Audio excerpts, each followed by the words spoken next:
Shalom Bapak Ibu Saudara yang terkasih di dalam Tuhan, apa kabarnya? Saya berharap kita semua dalam keadaan yang baik, dalam keadaan yang penuh dengan sukacita, dan dalam keadaan yang diberkati oleh Tuhan. Mari sebelum kita masuk dalam ibadah, kita bersatu di dalam doa. Tuhan Yesus yang Maha Baik, kami bersyukur untuk pemeliharaan-Mu yang begitu sempurna dalam kehidupan kami. Engkau menjagai kami, Engkau menolong kami, dan Engkau membela kami. Saat ini Tuhan, kami hendak memuji dan memuliakan nama-Mu, sebab firman-Mu berkata, Allah bertata di atas pujian, dan ada kuasa di dalam pujian. Demi nama Yesus, kami berdoa dan mengucap syukur. Kita yang percaya, katakan, amin. Bapak Ibu Saudara yang terkasih dalam Tuhan, kuasa Tuhan masih berlaku hari ini buat setiap kita, amin. Kita punya Tuhan yang baik, kita punya Tuhan yang dahsyat, Tuhan yang mampu diandalkan. Dialah Tuhan pencipta langit bumi. Sebab tiada yang mustahil bagi Tuhan. Katakan amin. Haleluya. Haleluya. Terima kasih Tuhan.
Dia Allah pembela kita, Dia Allah yang berkuasa, Dia Allah yang dahsyat.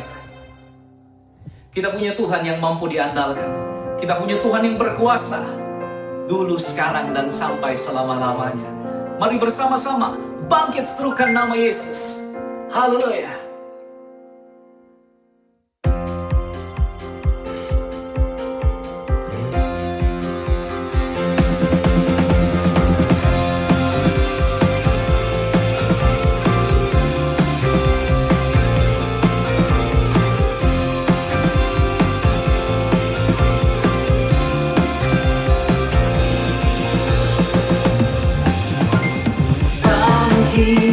Serukan nama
atas seluruh pergumulan kita. Terima kasih Tuhan.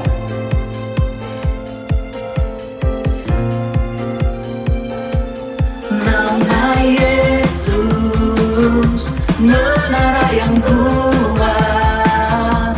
Nama Yesus, kota benteng yang teguh. Nama Yesus, kalahkan semua musuh. Nama Yesus, di atas segalanya. Nama Yesus, di atas segalanya. Nama Yesus, di atas segalanya.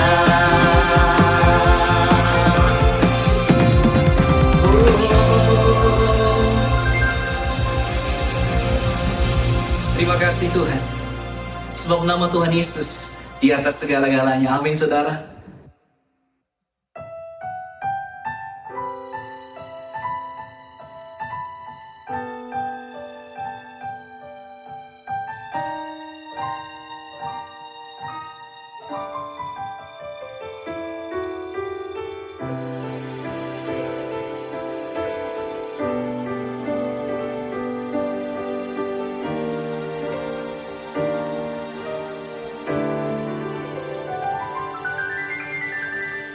I sing praises to your name, oh Lord, praises to your name, oh Lord, for your name is great and worthy to be praised.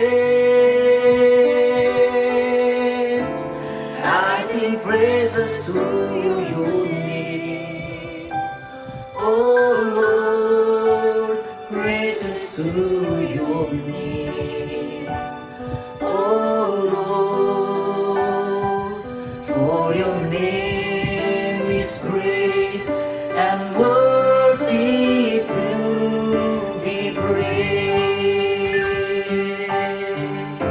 I sing praises to your name, oh Lord, praises to your name, oh Lord, for your name is great and worthy to be praised.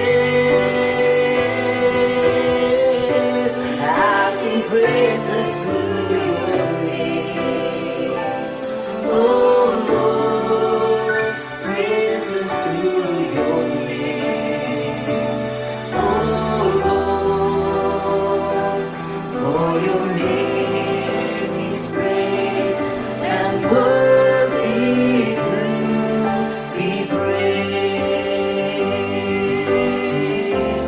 Nyanyi pujian bagimu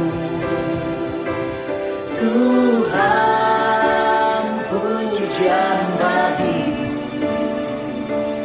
Tuhan,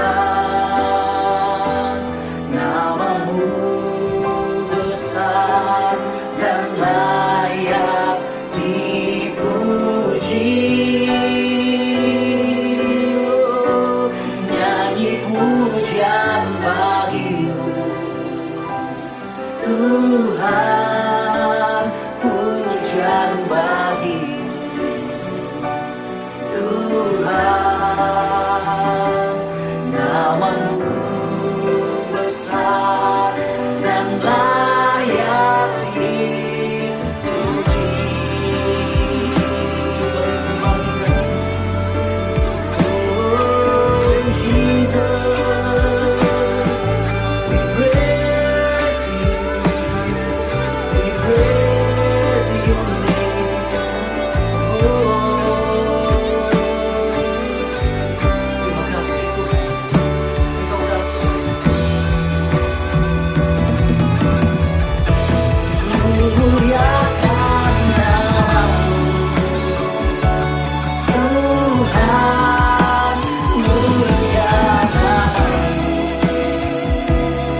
Shalom Aleichem, jemaat pemulihan yang Tuhan Yesus kasihi. Kita bersyukur sampai saat ini kita masih bersama-sama beribadah. Walaupun tubuh kita berjauhan, tapi roh kita jadi satu dalam persekutuan. Satu tubuh, satu jiwa, satu roh, itu firman Tuhan katakan. Maka saat ini kita mau bersama-sama mendengar firman Tuhan dalam satu roh. Supaya roh kita menjadi satu mendengar firman. Karena firman adalah roh.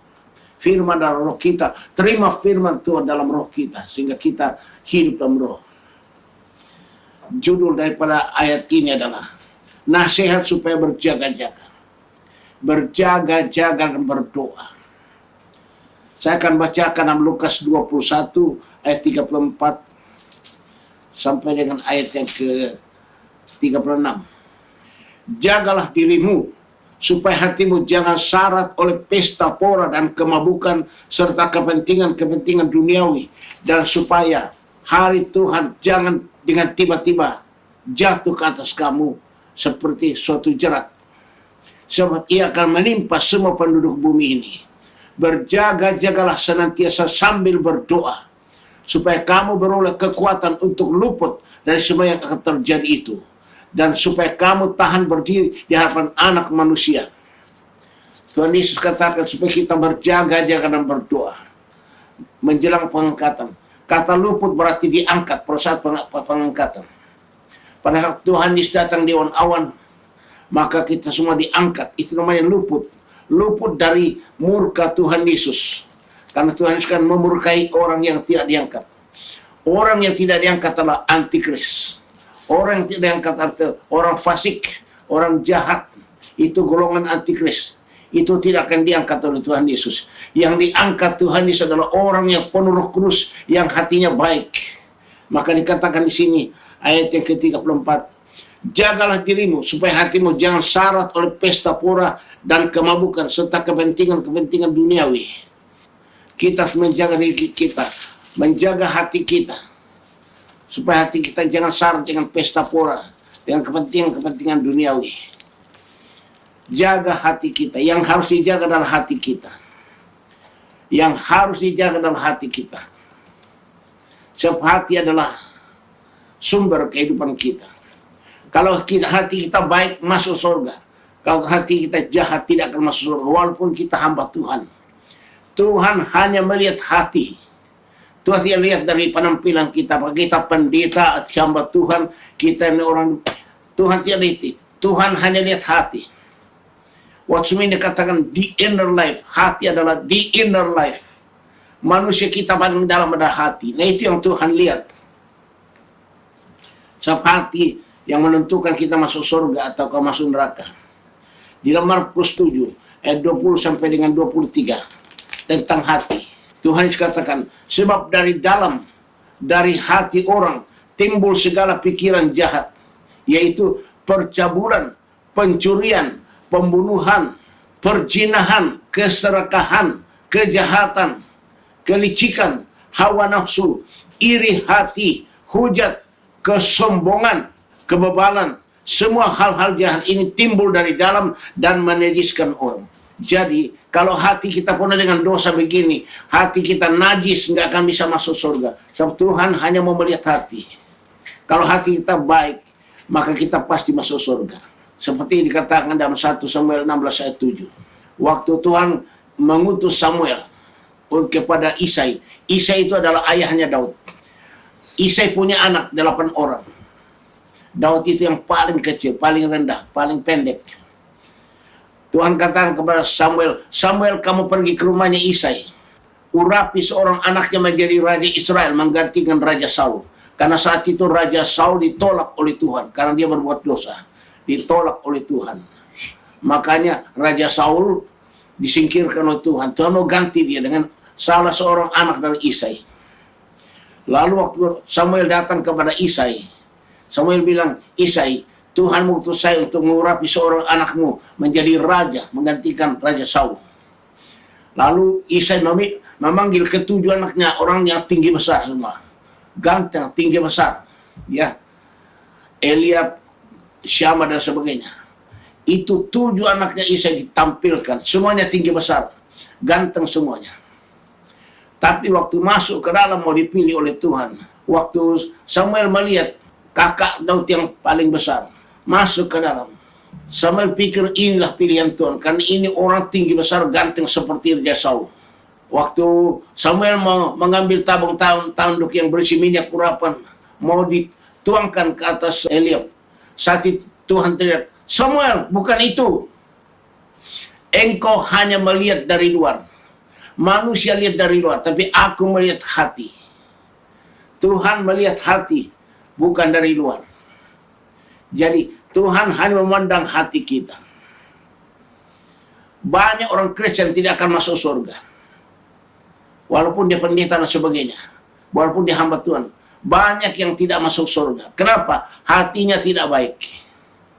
Itu Tuhan Yesus katakan di dalam Matius pasal 7 ayat 21 sampai dengan 23. Matius pasal 7 ayat 21 sampai dengan 23. Tuhan Yesus katakan, bukan setiap orang yang berseru kepadaku, Tuhan, Tuhan, akan masuk ke dalam kerajaan surga, melainkan dia yang melakukan kehendak Bapa yang surga. Tidak semua orang Kristen berseru, Tuhan Yesus akan masuk surga. Hanya orang Kristen yang melakukan kehendak Bapa di surga, itu yang masuk surga. Dan tidak semua hamba Tuhan akan masuk surga. Tuhan katakan di dalam Matius pasal 7 ayat yang ke-22. Pada hari terakhir, banyak orang akan berseru kepadaku, Tuhan, Tuhan, bukankah kami bernubuat demi nama Tuhan? Kami sudah mengusir setan demi nama Tuhan Yesus Kristus. Kami sudah melakukan banyak mujizat demi nama Yesus. Ini hamba Tuhan ini sudah bernubuat dalam nama Yesus, mengusir setan dalam nama Yesus, melakukan banyak mujizat dalam nama Yesus Kristus. Pada waktu itulah aku akan berterus terang kepada mereka dan berkata, aku tidak pernah mengenal kamu. Enyahlah daripadaku, kamu sekalian pembuat kejahatan. Tuhan Yesus bilang, aku tidak pernah mengenal kamu. Nyah daripadaku, kamu pembuat kejahatan. Tuh. Bayangkan, ini hamba Tuhan sudah bernubuat dalam nama Yesus. Sudah mengusir setan dalam nama Yesus. Sudah melakukan banyak mujizat dalam nama Yesus. Tapi Yesus tolak. Tuhan Yesus bilang, aku tidak kenal kamu. Nyah daripadaku, kamu pembuat kejahatan. Dari sini kita lihat bahwa walaupun dia hamba Tuhan yang hebat, tetapi hatinya tidak baik, tetap ditolak oleh Tuhan. Tuhan hanya mau lihat hati. Sebab pada hari terakhir nanti yang akan dihakimi oleh Tuhan adalah hati. Seperti katakan dalam Roma pasal 2 ayat yang ke-16. Roma pasal 2 ayat 16, saya bacakan. Hal itu akan nampak pada hari bila mana Allah sesuai dengan Injil yang kuberitakan akan menghakimi segala sesuatu yang tersembunyi dalam hati manusia oleh Kristus Yesus. Jadi nanti Tuhan datang menghakimi manusia yang hatinya dihakimi. Mungkin dari luar kelihatannya bagus, sudah melayani, sudah hebat dan sebagainya. Tapi Tuhan bilang, tunggu dulu, saya mau lihat hati kamu. Pada saat lihat hatinya ternyata jelek, ditolak oleh Tuhan. Jadi Tuhan hanya mau lihat hati.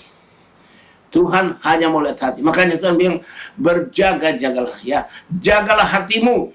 Jangan syarat oleh pesta pora dan kemabukan serta kepentingan-kepentingan duniawi. Paulus katakan kepada Timotius. Timotius adalah anak rohaninya Paulus.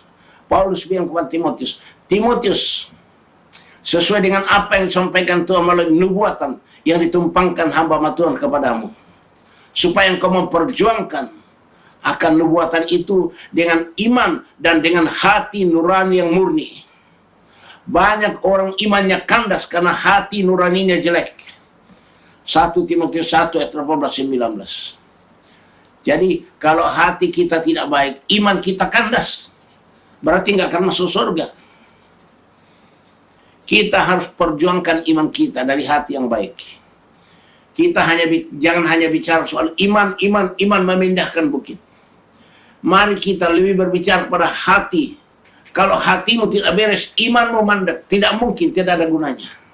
Itu firman Tuhan katakan.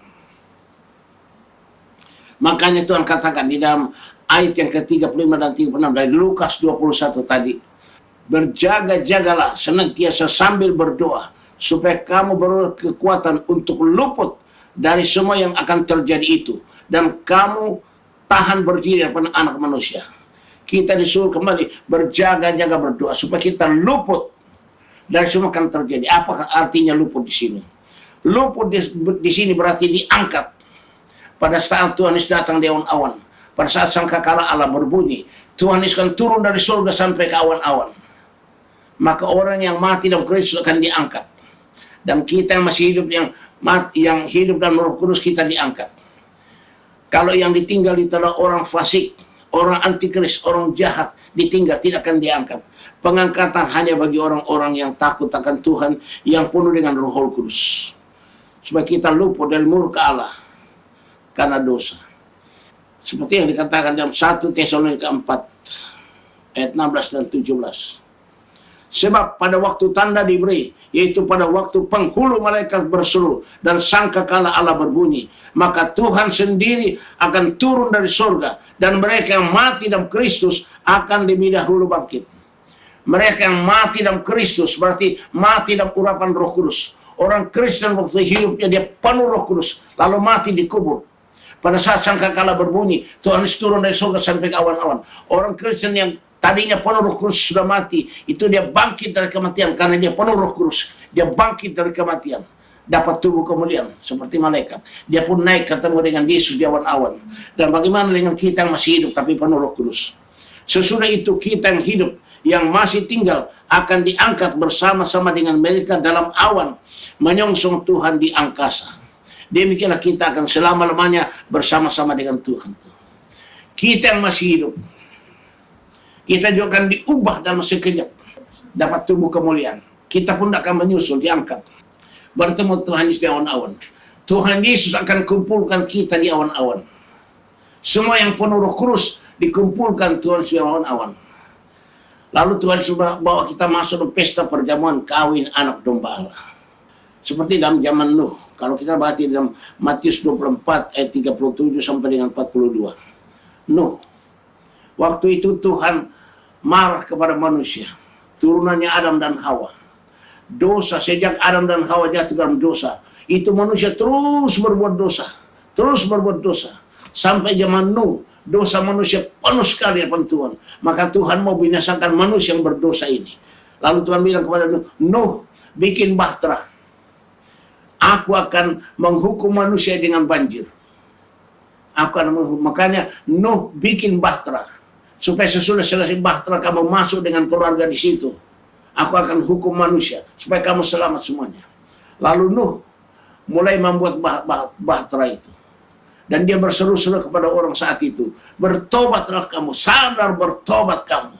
Tuhan mau hukum manusia ini dengan air bah. Semua orang ngejek dia. Nuh, ngapain kamu bikin bahtera di atas gunung?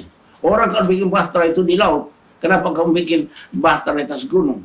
Semua orang katamai Nuh, tapi Nuh terus berteriak-teriak, ya, sadar bertobat. Tuhan akan hukum manusia dengan banjir. Akhirnya Tuhan turunkan hujan. Tuhan suruh Nuh masuk ke dalam bahtera dengan istri dan anaknya. Masuk semua. Lalu malaikat Tuhan menutup bahteranya Nuh. Tidak ada yang bisa buka. Sebab apa yang Tuhan sudah tutup, tidak ada yang bisa buka. Lalu Tuhan turunkan hujan ke bumi ini. Hujan terus-menerus, akhirnya naik terus, akhirnya semua orang mati. Mati tenggelam. Mati tenggelam. Hanya Nuh dan istri dan anaknya itu yang hidup. Itulah hukuman Tuhan. Kenapa? Disuruh bertobat, berjaga-jaga, berdoa. Tapi mereka malah ngejek Nuh. Demikian juga dengan zamannya Lot. Lot dulu sudah perintahkan kepada orang-orang Niniwe, bertobatlah kamu, ya, supaya kamu bertobat. Tapi mereka nggak mau. Orang Sodom tidak mau bertobat. Malah mereka mengejek Lot. Lalu Lot terus berteriak, bertobat kamu, Tuhan akan bakar ini kota Sodom kalau kamu tidak bertobat. Mereka tidak mau dengar suara Tuhan melalui Lot. Akhirnya Tuhan menyuruh Lot keluar. Pada saat itu, ya, Lot punya 2 anak gadis. Pada saat itu orang Sodom mau memperkosa anaknya Lot. Pada saat itu malaikat Tuhan masuk ke rumahnya Lot. Malaikat Tuhan ada laki-laki. Orang-orang Sodom datang. Dia bilang kepada Lot, Lot, keluarkan 2 orang itu, yang ganteng itu, masuk rumahmu tadi. Lot bilang, gak bisa, karena itu malaikat Tuhan, gak bisa. Lebih baik kamu kerjakan anak saya. Ada anak saya 2 gadis, masih perawan. Silakan. Tapi mereka bilang, kami nggak mau, kami mau yang laki itu. Kenapa? Karena orang Sodom itu orang homoseks. Lalu Lot tidak mau. Mereka memaksa supaya mereka masuk. Rupanya Lot ngambil itu dua malaikat Tuhan. Akhirnya malaikat Tuhan memegang itu pintu. Kemudian malaikat Tuhan membutakan semua mata orang-orang itu. Semua orang-orang Sodom buta matanya. Mereka nggak bisa lagi melihat. Akhirnya kedua malaikat Tuhan ini menarik Lot dengan istri dan anak-anaknya. Keluar dari situ. Lari ke atas gunung. Menghindar. Lalu Lot dengan istri dan kedua anak gadisnya lari. Tiba-tiba malaikat Tuhan kepada Lot dan kepada istri dan anak-anaknya. Jangan kamu menoleh ke belakang. Kalau kamu menoleh, Tuhan akan hukum. Saat itu waktu sementara mereka lari, Tuhan membakar Sodom dan Gomora. Istrinya Lot itu menoleh ke belakang. Mungkin karena teringat akan hartanya. Menoleh ke belakang menjadi tiang garam. Lalu hancurlah Sodom dan Gomora itu. Tapi Lot dengan kedua anak gadisnya lolos. Makanya jemaat Tuhan, ingat, berjaga-jaga berdoa. Artinya, jaga hatimu, jaga hidupmu, jangan terikat sama uang seperti istrinya Lot. Karena dia menoleh ke belakang, mungkin dia ingat kekayaannya. Sampai dia jadi tiang garam. Jangan seperti itu. Berjaga-jaga. Kuasai hidupmu. Supaya hidupmu berkenan pada Tuhan. Hatimu beres pada Tuhan. Itu zamannya Lot. Tuhan itu akan datang seperti pencuri. Cepat sekali dia akan. Dalam 1 Korintus 15. Ayat 51. Sampai dengan 53. Saya bacakan. Sesungguhnya aku menyatakan kepadamu suatu rahasia. Kita tidak akan mati semuanya, tapi kita semuanya akan diubah dalam sekejap mata. Pada waktu bunyi nafiri yang terakhir, sebab nafiri akan berbunyi dan orang-orang mati akan dibangkitkan dalam keadaan yang tidak dapat binasa, dan kita semua akan diubah. Karena yang dapat binasa ini harus mengenakan yang tidak dapat binasa, dan yang dapat mati ini harus mengenakan yang tidak dapat mati. Nah itu dia. Jadi dalam sekejap mata, waktu nafiri berbunyi, sangkakala berbunyi, ya, tiba-tiba terjadi pengangkatan dalam sekejap mata. Dengarkanlah ini, kedatangan Tuhan sudah sangat dekat sekali. Maka mari kita memiliki hati yang benar di hadapan Tuhan. Tuhan mau supaya kita memiliki hati Kristus. Yang bisa memulihkan hati kita hanya Roh Kudus. Dalam Yehezkiel 36 ayat yang ke-26 mengatakan, Roh Kudus yang akan mengubah hatimu dari hati yang keras menjadi hati yang lembut, hati yang jahat menjadi hati yang baik. Hanya Roh Kudus. Dalam Ibrani 12 ayat 14 dikatakan, jangan kamu mabuk oleh anggur, karena anggur menimbulkan hawas itu. Tapi hendaklah kamu penuh dengan Roh Kudus. Kita harus penuh dengan Roh Kudus. Ya, berjaga-jaga berdoa. Itu yang Tuhan kehendaki. Kita harus penuh Roh Kudus, hidup dalam Roh, dipimpin oleh Roh Kudus. Terpujilah nama Tuhan kekal selama-lamanya. Antikris akan datang menguasai dunia ini dengan simbol 666. Dan Wahyu 13 ayat 16 sampai dengan 18. Dia akan menguasai dunia ini. Maka kalian harus benar-benar diangkat. Berjaga-jaga berdoa supaya kamu luput dari semua yang terjadi. Luput dari aniaya antikris. Diangkat bersama dengan Tuhan Yesus Kristus. Berbahagialah engkau. Haleluya. Biarlah firman ini memberikan kita iman. Menjaga hati kita. Menjaga hidup kita. Supaya kita berkenan pada Tuhan Yesus Kristus. Haleluya, haleluya. Kita akan masuk untuk menerima urapan Roh Kudus. Supaya Roh Kudus mengurapi hati kita. Memulihkan hati kita. Menjadi hati yang baik yang berkenan pada Tuhan. Dan kita hidup berkenan pada Tuhan. Supaya pada saat sangkakala Allah berbunyi, Tuhan Yesus turun dari surga sampai awan, kita pun diangkat semuanya. Bertemu dengan Tuhan. Masuk kita pesta perjamuan kawin anak gembala. Kita butuh urapan Roh Kudus. Saya minta saudara-saudara, kita angkat kedua tangan kita. Berharaplah kepada Tuhan Yesus Kristus. Urapan Roh Kudus hanya dari Tuhan Yesus Kristus. Haleluya, hosana, hosana, hosana. Kalian minta Roh Kudus pada Tuhan Yesus. Tuhan Yesus katakan, apalagi Bapamu di surga, Dia akan berikan Roh Kudus pada mereka yang minta. Mari saya minta jemaat Tuhan, angkat kedua tanganmu, minta urapan Roh Kudus Tuhan Yesus. Buka hatimu saat ini, biarlah Tuhan Yesus mengurapi kita semua dengan Roh Kudus. Angkat kedua tanganmu ke atas. Hosana, Hosana. Tuhan Yesus Kristus, Engkau lihat kami umat-Mu yang haus diurapi Roh Kudus. Kami butuh Roh Kudus memulihkan hati kami, supaya kami diangkat pada saat pengangkatan. Kami luput dari semua yang terjadi di dunia ini. Tuhan, urapi kami dengan Kudus, mengalir Roh Kudus, mengalir kepada kami. Kami rindu sekali, penuhi kami, urapi kami Roh Kudus, supaya kami diubah Roh Kudus, dipulihkan Roh Kudus. Hosana, Hosana, Hosana. Lina bempam pada mengatakan tanah nama. Hosana, Hosana. Lauya santana nama. Elemanya memang napa malah berketukuh. Urapi marco santana nama. Hosana, Hosana. Haleluya. Elemanya pun bastau tambarco santana. Haleluya. Hosana, Hosana, Hosana. Inaba. Hosana, Hosana. Ya, mengalir Roh Kudus terus, mengalir seperti api Roh Kudus, seperti angin Roh Kudus melimpah atas kami. Dalam nama Tuhan Yesus Kristus, terimalah urapan Roh Kudus dan api Roh Kudus. Terima dalam nama Tuhan Yesus Kristus. Haleluya. Hosana nama. Irben nama mana mereka terkunta. Rupa yang tanah katakan nama. Allah mana kata tenggen. Hosana illa mana kata terkunta. Ulia santara nama. Ela mana kata kurasa. Haleluya. Nama Eloi nama mana begitu. Haleluya. Soal nama. Rapa mana katakan nama. Haleluya. Hosana, Hosana. Hosana, Hosana. Hosana, Hosana. Haleluya, haleluya, haleluya. Di mana berkata-kata. Haleluya. Terima kasih Bapa, terima kasih Tuhan Yesus, terima kasih Roh Kudus. Kami dipenuhi Roh Kudus terus-menerus. Kami layak di hadapan Tuhan, berjaga-jaga dan berdoa sampai Kau datang mengangkat kami semuanya. Terpujilah nama Tuhan Yesus Kristus kekal selama-lamanya. Haleluya. Amin. Puji Tuhan.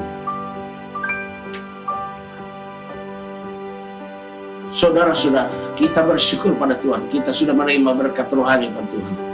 Kita mau menerima berkat dari Tuhan Yesus. Angkat kedua tanganmu kepada Tuhan Yesus Kristus untuk menerima berkat dari Tuhan Yesus Kristus. Saudara-saudara, jemaat Tuhan yang sangat dikasihi Tuhan Yesus Kristus, terimalah anugerah dan sejahtera dari Bapa di surga. Kasih karunia Tuhan Yesus Kristus dan persekutuan Roh Kudus yang terus-menerus mengurapi kita, membebaskan kita, memerdekakan kita, mengubah kita, membaharui kita, memulihkan kita, memberikan kita karunia-karunia roh dan kuasa jadi saksi Kristus dari sekarang sampai Maranatha Tuhan datang kembali. Haleluya, haleluya, haleluya, haleluya. Amin.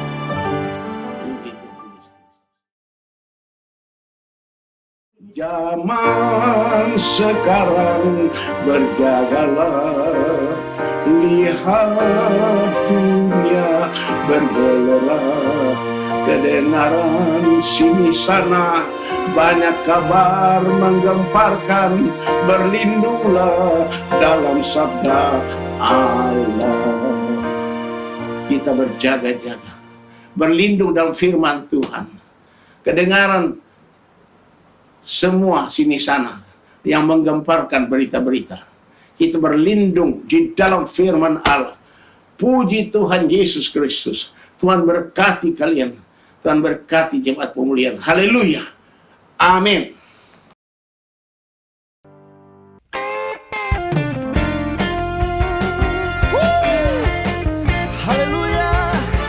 Shalom, selamat hari Minggu. Kami mengajak Bapak Ibu Saudara yang terkasih di dalam Tuhan untuk mengikuti channel YouTube kami, GB Visi Pemulihan Official. Untuk mengetahui informasi mengenai GB Visi Pemulihan dan update ibadah online kami, Bapak Ibu Saudara dapat mengunjungi website kami di www.gbvisipemulihan.org atau follow Instagram kami @gbvisipemulihan.official. Terima kasih, Tuhan Yesus memberkati.